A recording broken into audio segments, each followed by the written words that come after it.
Paolo Ballesteros transforms into Angelina Jolie for Tokyo International Film Festival and everyone was shocked.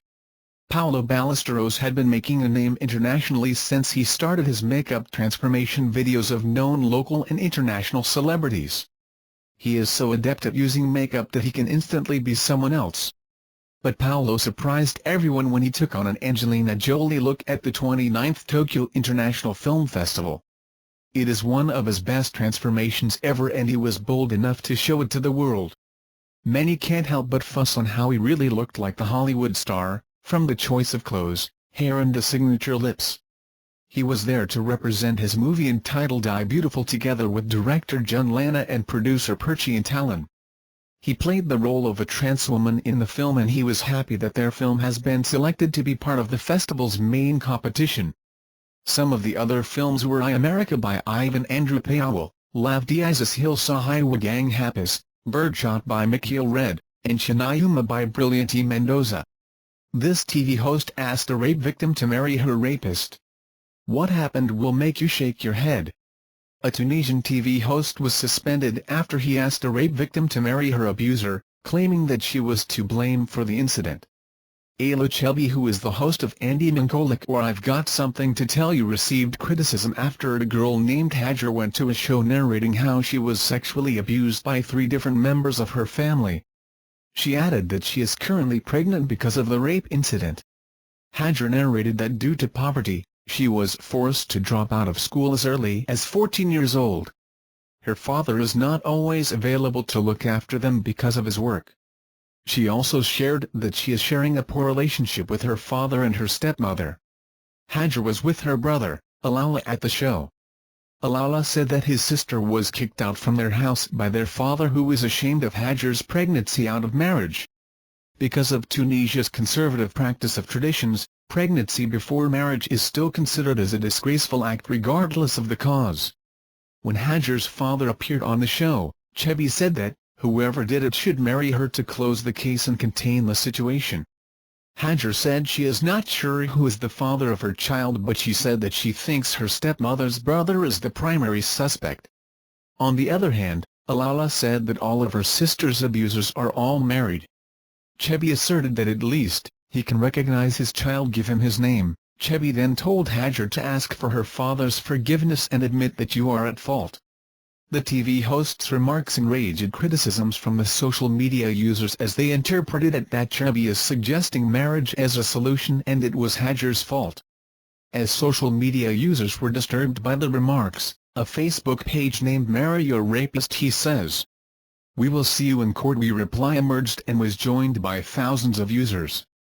The page released pictures from the show's studio with text saying, "Mr. Hele, the punishment for rape is imprisonment, not marriage." Chebi expressed his defense in Mosaic Radio FM. He claimed that his remarks were taken out of context. He said that he said marriage is the solution to the problem because there is a lack of evidence that Hajar was really raped. He also said that he agrees that Hajar's abusers must be punished, but it was Hajar's fault in remaining silent over the incident. This is the case of many Tunisian girls who have been raped and did not say anything. Silence is the core of this case, he said. Nevertheless, the media regulators of Tunisia sided with Chebi's critics, suspending the host and his program for 3 months. Invite you to watch the video. Viral, PNP helps rebuild the lies of drug addicts and pushers. Watch this. During the campaign period, President Rodrigo Duterte have vowed to free the country of drugs and crime within his first 6 months in office. Since he came to power, news and rumors on the blood-filled drug war of the president and the Philippine National Police, PNP, have been the limelight of both local and international news, portraying the president as a blood-crazed dictator responsible for the widespread death. However, despite all controversies, both statistics and the people prove how the war have also done good for the lives of many drug suspects who have surrendered to the authorities, proving to have made a huge positive impact for the country. Proving that the government is not all about war, a mega rehabilitation facility in Nueva Ecija have been built to house up to 10,000 recovering drug patients. The said facility is the first of 4. Proud supporter of Duterte, Mocha Yusun shares in her page a video of the Philippine National Police, PNP, taking part in rebuilding the lives of drug suspects and pushers through training and employment. In the said video, Jojo Larga Recchio shows the people the side of the president's war that have either been kept from us or we have just failed to see.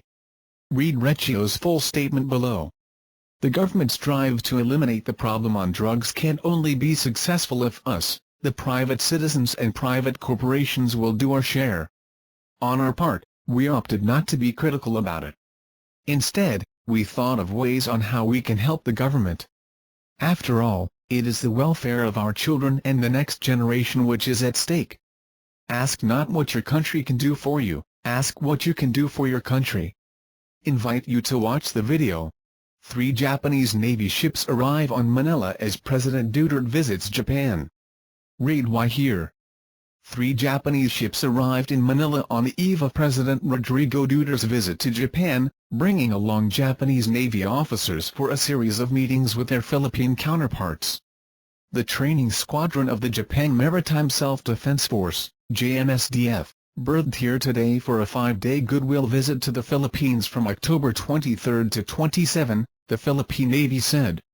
The 3 vessels are the JS Kashima, TV 3508, JS Sadayuki, TV 3518, and JS Asajiri, DD 151, which ferried 190 Navy officials. A customary welcome was made by Philippine Navy vessel BRP Raja Humaban, FF-11, near the vicinity of Corregidor Island, where it escorted the Japanese vessels to their berthing area. The Japanese Navy officials will have a series of engagements with their Filipino counterparts. Filipino Navy officials will have a tour inside the Japanese vessels. The visit is another gesture of fostering goodwill which contributes to the furtherance of friendship between the PN and JMSDF established through the years with continuing commitment to promoting naval diplomacy and camaraderie, the Navy said. How will the Duterte administration proceed? It remains unclear as the president pivots to China and away from the U.S., a key ally of Japan.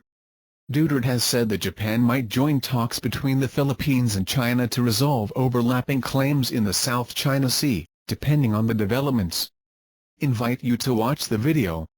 Donald Trump implies he would be willing to fight Vice President behind a barn. Comments came after Vice President said of Trump, "Do I wish I was debating him?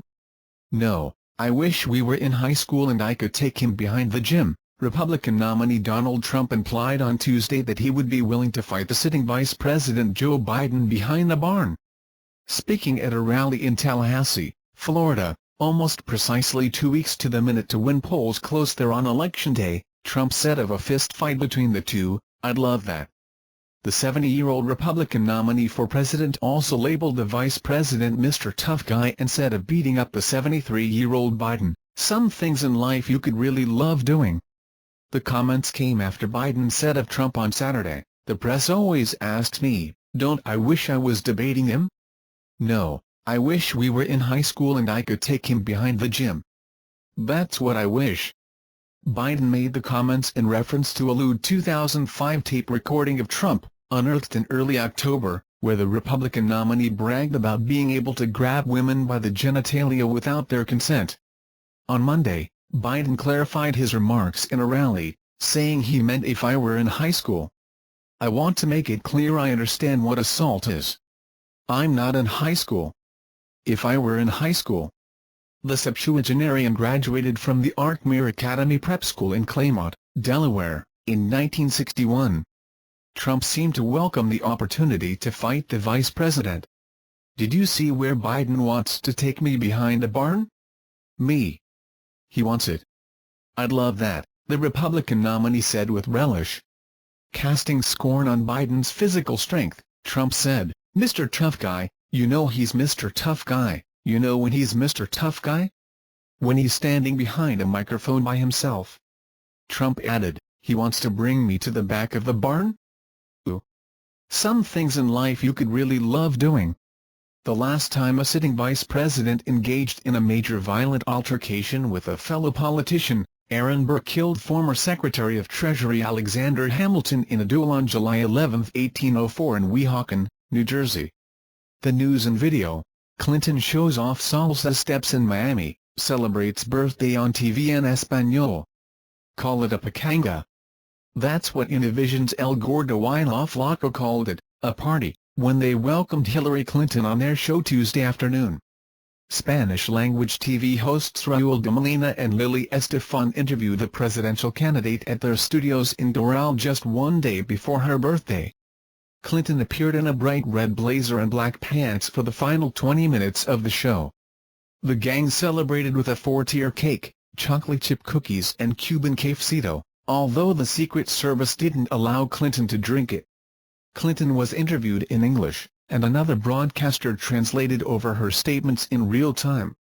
The most important thing of all of this is the name of the show, El Gordo Baila Flaca, de Molina said. In English that translates to the good-looking guy and the skinny lady. El Gordo really means the fat man. I'm not going to argue that, Clinton said as laughter filled the set. During the show, Clinton discussed how her brother once worked for the Peace Corps in Colombia. She also talked about Damian Lopez, a Mexican-born soldier who died in combat in Iraq in 2005 while awaiting American citizenship. The hosts tested her skills with a game dubbed Speaking Spanish with Hillary Clinton. The Democratic candidate had to learn 3 phrases, vota, vote, presidenta, Madam President, and Feliz Cumple, Happy Birthday. That was a mariachi band's cue to play Cumplinos Feliz as surprise guest Prince Royce sang along. Near the end, Clinton even danced some salsa with de Molina. The soundtrack? Viva la Vida, by Mark Anthony. Clinton used her dance moves as a segue to announce a free pro-Clinton concert Saturday night featuring Jennifer Lopez and ex-husband Mark Anthony at Bayfront Park. Estefan, so they are getting together just for you? Clinton, that's what I'm told. I want to bring people together. De Molina referred to the election as crucial. What's important during this campaign is that you all go out and vote on November 8, he said. It's important for us Latinos because, once again, it will make the difference. Thank you for watching videos. You remember the likes and comments below. Thanks.